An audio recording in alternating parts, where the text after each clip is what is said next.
One અને પર્યાવરણ મંત્રીએ જામનગરના લાલિયાવાડી વિસ્તારમાં વન કવચનું લોકાર્પણ કર્યું। જામનગરમાં રાજ્યના વન અને પર્યાવરણ મંત્રી મુરુભાઈ બેરાના હસ્તે જામનગર શહેરના લાલવાડી વિસ્તારમાં સિલ્વર સ્કાય રોડ પર વન કવચનું લોકાર્પણ કરવામાં આવ્યું હતું તથા મહાનુભાવોના હસ્તે વૃક્ષારોપણ કરવામાં આવ્યું હતું।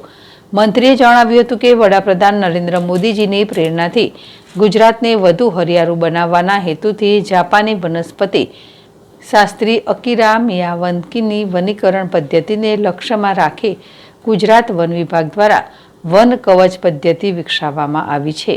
વન કવચ એ મુખ્યત્વે શહેરી વિસ્તારમાં અને અન્ય વિસ્તારમાં આવેલ પડતર જમીનમાં હરિયાળી વધારવા માટે એક ઝડપથી નાનું વન બનાવવાની પદ્ધતિ છે। એક નાનકડી જગ્યામાં પણ ઘનિષ્ઠ વાવેતર કરી નાનું વન ઊભું કરી શકાય, જે અંદાજિત ₹25 લાખના ખર્ચે વર્ષ 2023-24માં જામનગર શહેરમાં જામનગર કાલાવડ રોડ પર આવેલ જાડા ટીપી સ્કીમ નંબર 84માં ગુજરાત વન વિભાગ તથા જામનગર મહાનગરપાલિકાના સંયુક્ત ઉપક્રમે હેક્ટર જેટલા વિસ્તારમાં મિયાવાકી પદ્ધતિથી વન કવચનું નિર્માણ કરવામાં આવેલ છે। વન કવચનો હેતુ લોકોમાં વન પ્રત્યે જાગૃતિ અને અભિરુચિ વધારવાનો છે, જેમાં જમીનમાં કુલ 7 સ્તરમાં ક્રમશઃ કોકોપીટ, માટી, ઘઉંની ફોતરી, વર્મી કમ્પોસ્ટ, માટી, ઘાસ, બાજરીના પૂરાનું મલ્ચિંગના સ્તર બનાવી વિવિધ રોપાઓ, જેમાં નિમ્ન સ્તર, મધ્યમ સ્તર તેમજ ઉચ્ચ સ્તરીય રોપાઓની 1 બાય 1 મીટરના અંતરે વાવેતર કરવામાં આવેલ છે।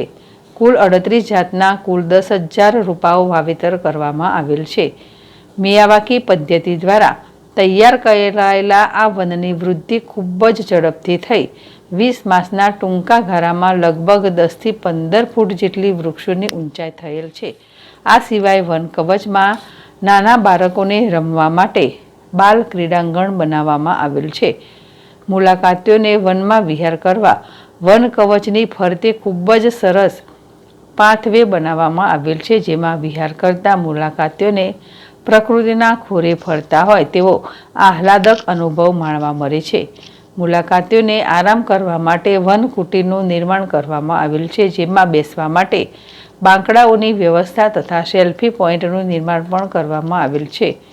આ કાર્યક્રમમાં ધારાસભ્યો રીવાબા જાડેજા અને દિવ્યેશભાઈ અકબરી, ડેપ્યુટી મેયર કૃષ્ણાબેન સોઢા, કમિશનર DN મોદી, અગ્રણીઓ વિનોદભાઈ ભંડેરી અને બીનાબેન Kothari, chief conservator of forest doctor Ram Ratan Nala, નાયબ વન સંરક્ષક અરુણકુમાર, રેન્જ ફોરેસ્ટ ઓફિસરો હર્ષાબેન પાંપણિયા અને દક્ષાબેન વગાસિયા, વન વિભાગના અધિકારીઓ, કોર્પોરેટરો, અગ્રણીઓ વગેરે ઉપસ્થિત રહ્યા હતા।